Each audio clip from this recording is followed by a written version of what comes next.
Assalamualaikum warahmatullahi wabarakatuh. Nama saya Oktavia Rizky Karunia Ramadhani, NIM 2024-071028 dari Prodi Ilmu Komunikasi. Nah, di sini saya akan mengambil UMKM di bidang kuliner, yaitu Kedai Rizky, yang berlokasi di kantin kantor Gedung Tribun News, Solo, Colomadu. Kedai Rizky ini sudah beroperasi 1,5 tahun. Untuk target pasarnya itu adalah karyawan kantor Tribun News. Pemilik usaha Kedai Rizky ini adalah Bu Sinta. Berdasarkan hasil observasi, saya melihat adanya sikap kewirausahaan yang dimiliki Bu Sinta dalam menjalankan usahanya, yaitu antara lain yang pertama adalah inovatif dan kreatif. Hal tersebut terlihat bagaimana Bu Sinta menyediakan banyak varian yang belum ada di 3 kantin itu. Seperti pada makanan berat, yaitu nasi telur Pontianak, mie yamin, dan nasi ayam tempo. Lalu beliau juga menyediakan cemilan kekinian karena mengingat karyawan kantor Tribun News itu rata-rata anak muda yang suka makanan kekinian seperti dimsum, udang rambutan, pentol. Lalu selain menyediakan minuman sasetan, Bu Sinta juga berinovasi untuk membuat minuman kekinian yang mungkin digemari oleh anak-anak muda seperti dalgona coffee, lalu es mojito, terus coklat dan cappuccino cincau. Yang terbukti menu-menu minuman itu tuh sangat best seller di sana.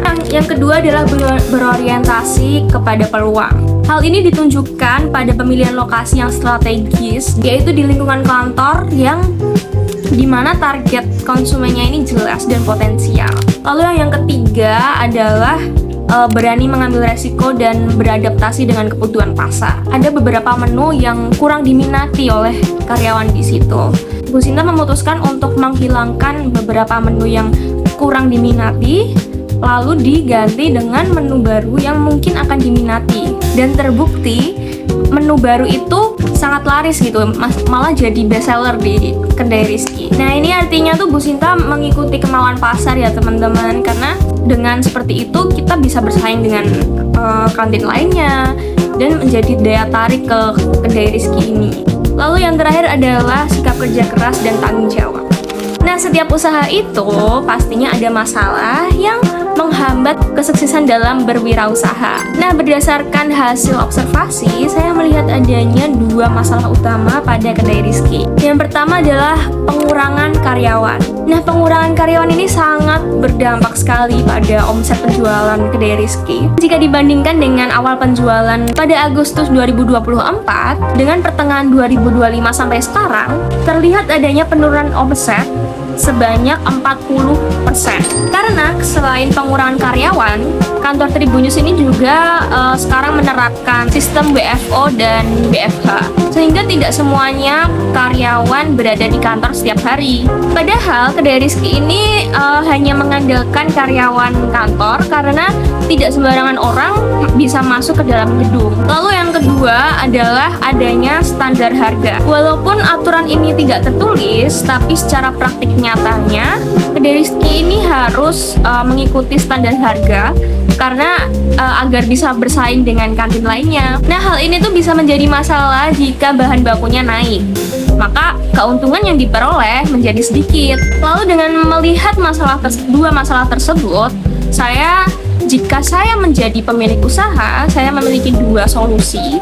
Yang pertama, untuk masalah pertama ini, saya akan bernegosiasi dengan pihak kantor agar dapat memperbolehkan untuk membuka promosi di platform online seperti GoFood, ShopeeFood, GrabFood, dan lain-lain agar menjangkau pasar luas. Karena jika mengandalkan karyawan kantor, tidak bisa seperti awal penjualan. Nah, tapi menjadi problem utamanya adalah orang luar tidak boleh sembarangan masuk ke dalam kantor. Nah, mungkin bisa melakukan sistem jemput di luar gedung, di depan gedung gitu. Jadi agar masih bisa berjualan di luar juga. Lalu untuk masalah yang kedua, jika bahan baku itu sedang naik, maka bagaimana caranya kita masih tetap mendapatkan keuntungan tapi dengan harga yang sama. Mungkin saya akan membeli bahan baku dengan merek yang lain tapi dengan kualitas yang tidak jauh beda, atau mengurangi porsi dari biasanya. Misalnya seperti jika sawi naik, saya akan mengurangi porsi sawi dari biasanya. Nah, itu mungkin cukup dari saya. Mohon maaf bila ada salah kata. Wassalamualaikum warahmatullahi wabarakatuh.